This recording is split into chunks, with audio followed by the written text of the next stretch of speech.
The ideas expressed in the following presentations are those of the speakers and do not necessarily reflect the views of ACI or its committees. ACI web sessions are recorded at ACI conventions or other concrete industry events and will be made available for viewing free of charge for 1 week. Thereafter, they will be archived on the ACI website or added to ACI's online CEU program, depending on their content.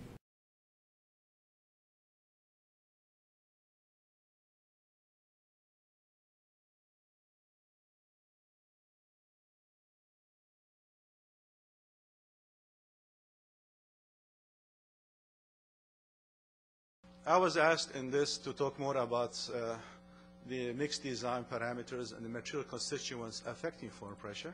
So most of the presentations, the materials that I'm pulling here are really the fruits of hard labor of 2 graduate students that finished their PhDs in 2004, 2009 at University of Sherbrooke, and most of them on formwork issues related to SCC. So if we look at some of the mixed design material characteristics that affect formwork pressure in general, and this is a slide from 1952, so obviously for conventional vibrated concrete, you see the top 2 factors affecting form pressure are the fluidity level of the concrete and the casting rate. And then from there you have some of the material characteristics that we'll be talking about today, but for SCC. But right away you see that the first 2 are already a strike, if you would, for SCC because we cast it very, very fast and it is a very flowable concrete. But let's look at some of the casting rates. They do not have to be as fast as we think. This is a reaction wall that we did in 1997 at the University of Sherbrooke. It's a strong wall that we put actuators and push against structures. And this, because of the volume and this of the concrete, the casting rate is 1 meter per hour, so 3 feet per hour. And I was casting the concrete as fast as we can. And then this is in 1998 at also a demonstration project for industrial building, the basement wall in Ottawa. Again, the concrete is being cast in an 8-inch wall measuring 8 feet in height, and the concrete is cast as fast as possible, and the casting rate is 2 meters per hour, so 6 feet per hour. But it gets much higher when you are in repair applications, and SCC has gained a lot of acceptance in repair application. This is for the city of Montreal in 2003, where we have panels that measure about 6 to 7 meters in height being cast using SCC. And this is the picture of a formwork, and the concrete is delivered from the top. And you can see that the formwork is really designed to withstand full hydrostatic pressure. We managed between the whalers over here to put some sensors and get an idea about the pressure.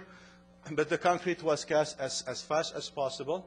But it was designed for full hydrostatic pressure, and then for a height of 6 meters, the full hydrostatic pressure would have been 125 kilopascal.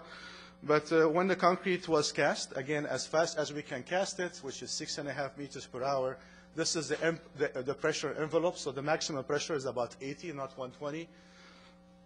And then after 1 hour, you see the decay in pressure after 3 hours, and so on. So we asked the material supplier, the concrete supplier, to design 5 different SCCs for us.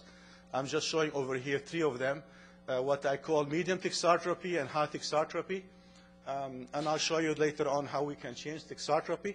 But this is a maximum pressure that was obtained in the lower part of the wall elements versus the hydrostatic pressure that the formwork was designed for.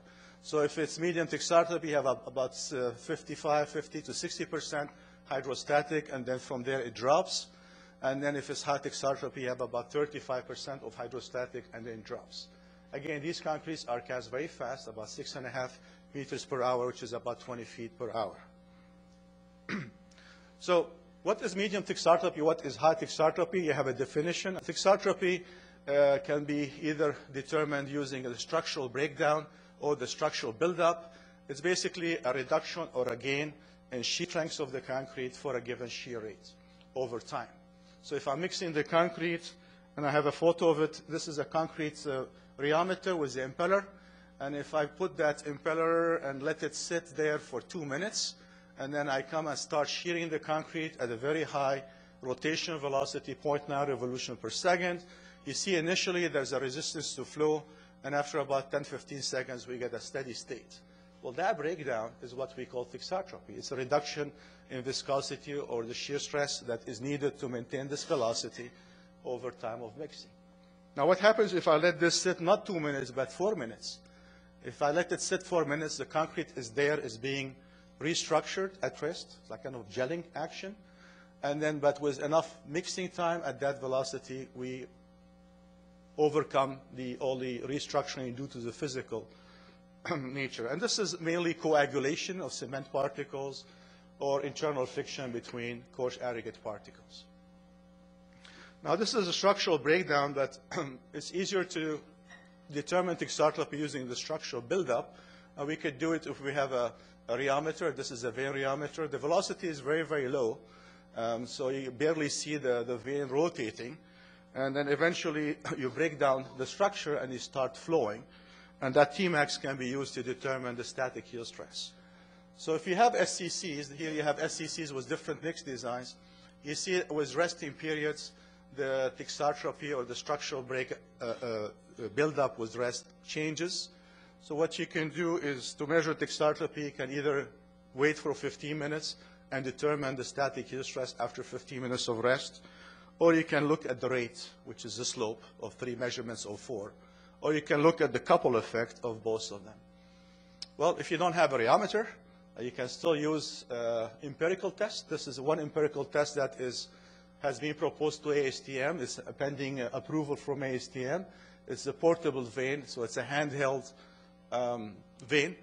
You put concrete in buckets, and you cover the buckets, and after 15 minutes, 30, 45, 60, you go and shear it and determine the static yield stress. And again, we look at the initial static yield stress, we look at the slope, and we look at the coupled effect. All right. So does that work outside the lab? I'm going to show you a couple of case studies. The first one was done in 2008 at Sherbrooke, Quebec. We were building a lab, and we had some wall elements that we were designing with SCCs. These wall elements measure about 4 meters in height, and here you have the sensors and the pressure envelopes at the bottom, at the top, and this is a sacrificial column. And you can see that the pressure decay and the cancellation of the pressure, and the pressure envelopes, everything was designed for full hydrostatic pressure, and this is the maximum envelope at the end of casting, and then from there you have the decay in pressure. We were also working with CTL group at the time, and we had some full-scale column elements, 8 of them. We designed the concretes to be low thixotropy, medium, and high. The casting rates were changed between 2 to 15 to 22 meters per hour, so multiplied by 3 for feet. And there were even some waiting periods between deliveries. So if you put all those data together for 6 wall elements and 8 column elements, and use the equations that are developed with thixotropy as an input, you see that the predicted maximum pressure mimics very well the actual pressure. So thixotropy has great influence on form pressure, and we can, by measuring it, predict some of the form pressure. Lloyd Keller today will be giving a very full presentation of an effort that he led with CBM in Toronto last August. David Lang and I participated as part of the University Transportation Center recast to participate in this. It involved casting 8 wall elements, and again, this is the vein, and you see the thixotropy, how it changes over time. And here I'd like to say that the models that worked best for us were the models that either capture the rates of gain of thixotropy or the coupled effect of the initial multiplied by that. But if you look at the data for the 8 wall elements, again, you see a very good correlation. Correlation does not have to be 1. It does not have to be 1-to-1. But it shows you that we have a pretty good understanding of the factors affecting form pressure. And that factor is thixotropy. And this is my topic today, is to tell you quickly about some of the mixed design parameters that can affect thixotropy. But instead of talking about thixotropy, I'd like to keep it practical and talk about the initial pressure and the decay in pressure. So we cannot always go to the job site and do form pressure measurements. In the lab, we designed a 8-foot column elements that is very rigid. We had some sensors, and we cast concrete. And this is the hydrostatic pressure, and these are the pressure envelopes initially at the end of the casting. And you see everything I'm presenting today, the casting rate was very fast, 10 meters per hour or 30 feet per hour. So this is the effect of fluidity. We said the fluidity affects form pressure. And you see here we have the same mix design. The only thing we're adding is a polycarboxylate superplasticizer.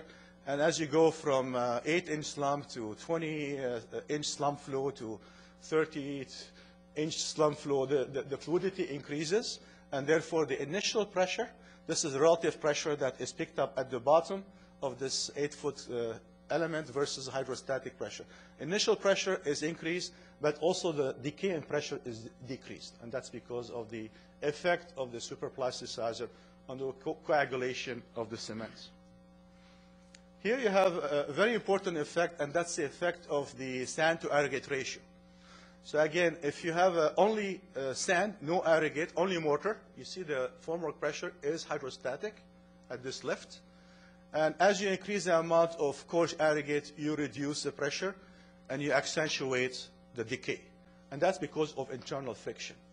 So one way of enhancing texturity of the concrete is use a concrete which has higher coarse aggregate content than probably what you have. So most of SCCs, the sand to aggregate ratio is between 0.45 and 0.55. So if you get them to 0.55, you have more texturotropic behavior. Now we also have this pressure column where you can simulate the pressure in lifts that are higher than 8 feet. You can go all the way to 40 feet by putting a pressure over a sample, and you're picking up the pressure at the bottom, which is the contact between the concrete and the sensor, and on the top is where you apply the pressure. So at the end of casting, this is the pressure versus the equivalent hydrostatic pressure. And again, I was talking about the effect of aggregate, but the effect for fluidity. So this is hydrostatic pressure over 40 feet. And if your concrete is more fluid, just by adding superplasticizer, you should expect to have higher pressure. And if the concrete has less aggregate, i.e. it has more paste, going from 34% to 40% paste content, then you also should expect to have higher pressure. So the paste content, the fluidity, and this is an experimental design by looking at the properties of the concrete that affect form pressure at different heights, 4 meters, 8 meters, 12 meters. And the predominant factor that affects form pressure is the volume of coarse aggregates. The volume of the coarse aggregates followed by the fluidity, followed by the sand to aggregate ratio. This is a statistical analysis where the values over here are just relevant. So if it's higher, that means it has predominant effect. It affects the form pressure, it affects the rate of decay, it affects the time to cancellation of pressure. Everything I'm presenting here has been published. I'll be happy to share that with you. Okay, how about the effect of the binder type? Again, 8-foot elements cast at 10 meters per hour. The maximum pressure at the end, if you're using type 1 cement, full hydrostatic, 8% silica fume replacement, it decreases. The blended cement, it decreases further. A type 3 cement, it decreases further. So the type of cement does affect the form pressure, the initial pressure, but also the rate of coagulation and the decay in pressure. And you could guess the set retarder, set accelerator also should affect the rate of coagulation of cement and the hydration. So this is a mix without any retarder. This is with accelerator. This one is with set retarders. The only thing here is different is the admixture. All right. The temperature is the same thing. The initial temperature does not seem to affect the form pressure. But if the temperature is higher, the cement will hydrate faster. So at 30 degrees, about 90 degrees versus 70 degrees versus 50 degrees Fahrenheit, the rate of decay of pressure is affected. Superplasticizer type. No effect on the initial pressure, but the definite effect on the decay of pressure. So this is the melamine, the naphthalene, the polycarboxylate, and this is one of the polycarboxylate that retains its fluidity. So if that's the polycarboxylate we're using, then your pressure, once you cast the concrete, is going to be maintained. because you are preventing hydration to take place. This is a quiz for those who are sitting in the front, Professor Shah. What happens if I change the water-cement ratio? So everything else is constant. The first one is important, hint, hint. 650 slump flow, 26 inches. So if I use a concrete with 0.36, the pressure initially is not changing much, but the pressure decay is non-existent. It's maintaining high pressure for a long time at low water cement ratio. At the high water cement ratio, very big strength decrease. And the reason for that is because of the dosage of the superplasticizer. As you go from 0.46 to 0.36, you have to increase the superplasticizer. It's a polycarboxylate superplasticizer with a slump retention, and we just saw what the effect of that would be on the decay of pressure. But the initial pressure has very little change. Another tricky thing is the viscosity enhancing agents, stabilizers. Here we have a high dosage of whale gum based or polysaccharides, low dosage. And you see with the high dosage, the pressure is a bit higher, but the pressure decay is not there. Whereas the low dosage, the pressure decay. And the reason for that, again, is the superplasticizer. The superplasticizer dosage with the high VA to maintain the slump flow is high, and that's going to interfere. So it's not that easy to say, okay, more VA, more thixotropy. It depends on the super also, the coupled effect. But when we were doing this work, we found out that there's a new polymer that is a propylene carbonate that we can use. We call that a thixotropy enhancing agent. And the thixotropy enhancing agent, this is a low dosage. It reduces the pressure and also enhances the pressure loss with time. And if you have medium and high dosage, it even goes in that direction. So we're still working with the manufacturer to try to bring this to the market, but this is really exciting to have not viscosity enhancing, but thixotropy enhancing admixture. So I come to the end of my conclusion. And what we found, okay, first of all, if you want to learn more about what we were talking about here, there's a conference, the RALM conference that will take place in May in 2016 in Washington, D.C. I have some flyers if you're interested in sending some abstracts. But what we find today that, and you'll learn it from my colleagues who follow, that thixotropy really has a great role on form pressure. Increasing thixotropy will reduce form pressure and also will increase the rate of drop in form pressure. Thixotropy can be evaluated either with the structural breakdown or the structural buildup at rest. And the models that are based on thixotropy, you see more of them later on, seem to point us out in the right direction for the prediction of form pressure exerted by flowable concrete and SCC. And then it seems that the form pressure of the SCC are really related to the shear strength properties of the fresh concrete. The shear strength properties are two components: internal friction that affects the maximum pressure, which is the pressure, which is the initial pressure, and the cohesion, which is the rate of decay. So what I have here, and I'll just stop and let you read it while I'm taking questions. These are some of the characteristics of the mixed design, the material properties that affect maximum pressure, and those are the ones that affect the decay in pressure. Thank you very much.